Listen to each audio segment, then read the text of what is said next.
Bonjour à tous et bienvenue sur Aquazen. On se retrouve pour le troisième épisode consacré à la série du Shrimp Project.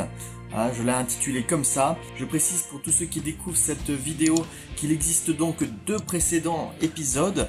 L'un, présentation du matériel, mise en place du bac, et le second, relatif à l'aquascape de ce bac. On se retrouve bien après la fin du cycle de l'azote.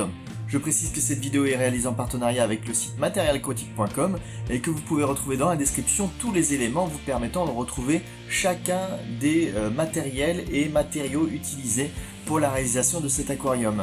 L'objet de cette vidéo est donc de vous montrer l'évolution depuis la fin du cycle de l'azote jusqu'à aujourd'hui. Je vais d'ailleurs vous mettre quelques petits plans pour vous montrer l'évolution lors de ces derniers jours.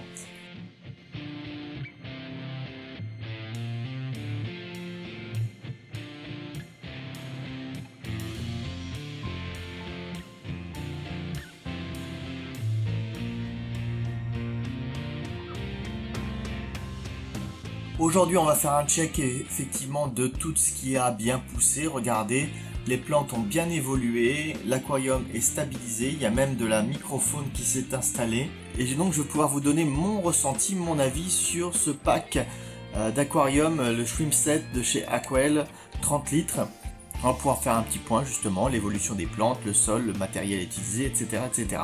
La cuve en elle-même, c'est une cuve assez classique, les bords ne sont pas arrondis, les bords sont collés. Elle est assez haute en proportion, je me souviens plus exactement des mesures, je vous les avais données dans les premières vidéos. Bon, il se trouve que c'est un très bel aquarium, 30 litres, c'est vraiment, je pense, le volume idéal pour un aquarium nano. J'ai eu des 10 litres, j'ai eu quelques 20 litres, mais j'avoue quand même que 30 litres, c'est quand même l'idéal, quelque chose qui peut convenir à pas mal d'espèces de poissons. On peut très bien mettre un bêta, on pourrait très bien mettre des crevettes, ce que je compte faire dans cet aquarium. On pourrait même envisager des microfiches, ou ce sera un volume peut-être intéressant par exemple pour des tétraodons. Bref, plein de choses à faire dans ce petit volume. Petit focus donc sur l'éclairage. La qualité de cette remplette, c'était une de mes interrogations, à savoir est-ce qu'elle sera au rendez-vous. Force est de constater que c'est un éclairage qui est assez puissant. Il y a de la LED blanche, un petit peu de bleu et aussi de la rouge. Et franchement, c'est très très puissant pour ce bac. La profondeur n'est pas un handicap, au contraire. Vous voyez bien que ici, là, les rotalas ont très bien profité. Elles deviennent même un peu rosées sur les pointes, ce qui prouve qu'au contact de la lumière, il y a quand même son petit effet. La photosynthèse des plantes s'est très bien passée. Franchement, rien à dire. Elle est même tellement puissante que j'ai un petit peu de développement d'algues filamenteuses que vous pourrez voir ici et là. Mais après tout, c'est bien normal. Le bac cherche encore à s'équilibrer, même si ça fait quand même presque 2 mois révolus qu'il est lancé. J'attends de mettre de la population à l'intérieur. J'attends de trouver la bonne occasion, la bonne opportunité, l'espèce qui me contentera. Si je termine avec cette cuve, ce que je trouve top aussi, c'est ce système de couvercle qui laisse très très peu de marge comme pour les seaux de bac. Alors on va dire c'est toujours possible, là par exemple il y a un petit peu de jeu, mais on peut toujours l'équilibrer de manière à limiter ça, et franchement c'est très très bien. Il y a beaucoup d'aquariums qui font un espèce de 90%, c'est-à-dire qu'ils laissent une petite bande pour pouvoir mettre des filtres cascades, etc. Il y a juste l'espace pour pouvoir laisser passer un fil électrique de la pompe et pour pouvoir clipser la petite rampe LED. Donc là franchement c'est top et c'est assez discret, ça se pose assez facilement, donc moi je suis assez fan de ce type d'aquarium. 6 points particuliers, j'avais mis un thermomètre suspendu, là aussi vous pouvez le retrouver dans la description, aucun problème. Moi je prends tout le temps des thermomètres en verre suspendus comme ça maintenant.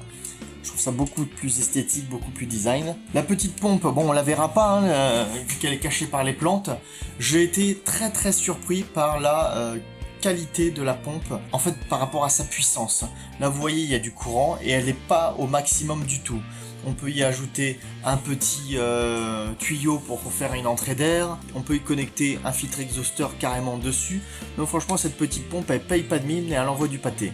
Le chauffage également on le voit plus, mais il est très très petit et fait son affaire. Il n'est pas réglable, il a un thermostat intégré qui fait qu'on a 25 degrés en permanence dans cet aquarium.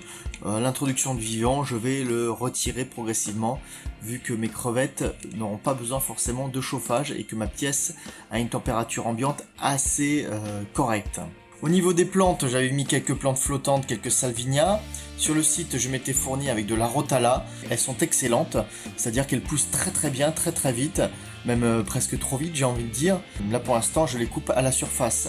C'est vrai que c'est une plante qui pousse extrêmement bien, c'est idéal comme plante en pousse rapide dans un aquarium. Sur la gauche, cette espèce de petite fougère dont je me souviens plus du nom, je suis désolé, là encore elle sera dans la description. Elle pousse de manière plutôt moyenne, donc là il y a un petit déséquilibre entre la gauche et la droite, mais c'est quelque chose qui va s'équilibrer avec le temps je pense. On va lui laisser le temps de prendre de l'ampleur, ce qu'elle fait actuellement, donc pas de souci. Qu'est-ce que j'avais pris également sur le site? J'avais également pris de la Bucephalandra. Bucephalandra, alors il faut pas s'inquiéter, il y en a beaucoup souvent qui me disent mes cryptocorines, mes Bucephalandra perdent leurs feuilles alors que je viens juste de les acclimater. Pourquoi?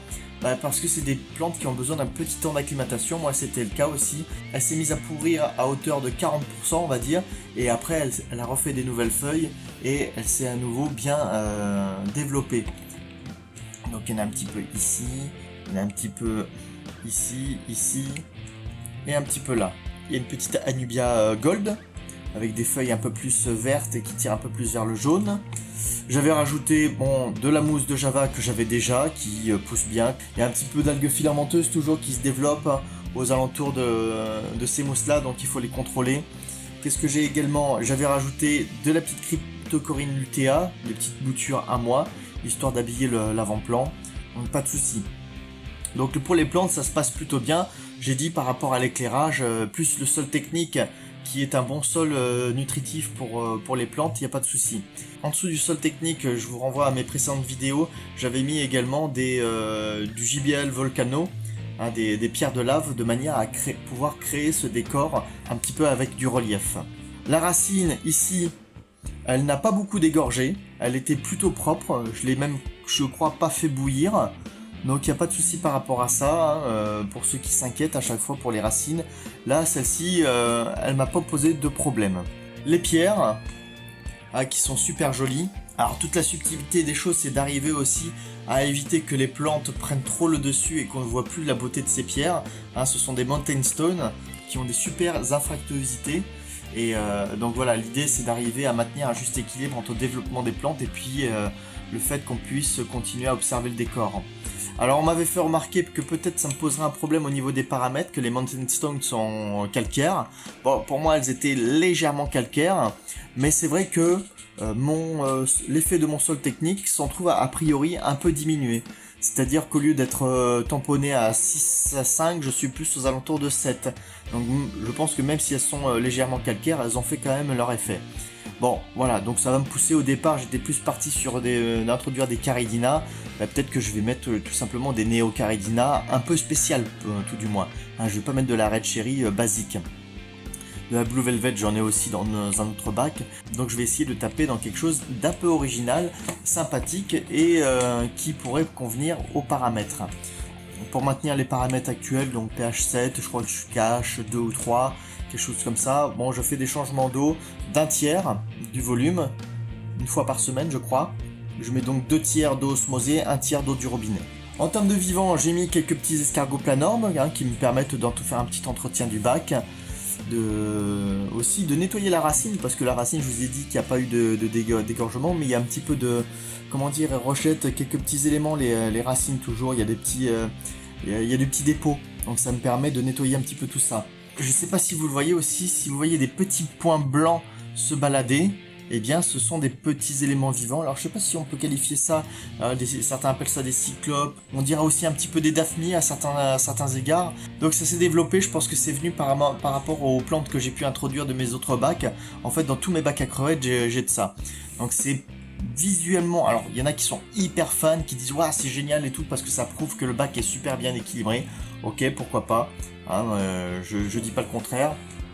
Bon, le souci c'est que c'est pas très esthétique non plus quand il y en a de trop. Moi perso, si je pouvais m'en passer, je le ferais. Là pour le coup, j'ai pas trouvé de solution pour faire en sorte qu'ils y soient pas. Voilà, comme je vous disais, le cycle de l'azote, j'ai laissé se dérouler tranquillement. Maintenant, on en est à 2 mois de mise en eau. C'est largement suffisant pour le stabiliser. Et maintenant, je vais tout simplement introduire des crevettes là-dedans. Ce sera l'objet justement de la prochaine vidéo. Je ne suis pas encore fixé sur l'espèce en particulier, j'attends de voir est-ce que je trouve une bonne occasion en termes d'éleveurs indépendants ou si je les commande sur un site particulier. On verra en fonction du coup de cœur ou pas. A priori, ouais, je vais plutôt me réorienter vers de la Neocaridina, malheureusement. Bah oui, parce que alors je pourrais très bien tenter le coup vu que j'ai des paramètres qui sont limites mais pas suffisants en théorie. Bon, moi qui suis pas très attaché aux paramètres, certaines Caridina qui commencent à taper à 5, 6, 7 euros la crevette, bon, si j'en introduis une dizaine, j'ai pas envie qu'elle meure parce que les paramètres sont pas forcément adaptés. En tout cas, j'ai pas envie de courir ce risque-là. Donc quelque part, je préfère choisir des crevettes tout aussi jolies dans le domaine des Neocaridina, me risquer à toutes les perdre. Voilà, cette vidéo est à présent terminée, je vous remercie de l'avoir regardée, n'hésitez pas à lâcher un pouce bleu, à vous abonner à la chaîne. Si vous avez besoin de plus de renseignements concernant le matériel utilisé, n'hésitez pas à aller dans la description, vous trouverez tous les éléments dont vous avez besoin. Je vous dis à la prochaine, ciao, et n'oubliez pas en attendant, restez zen.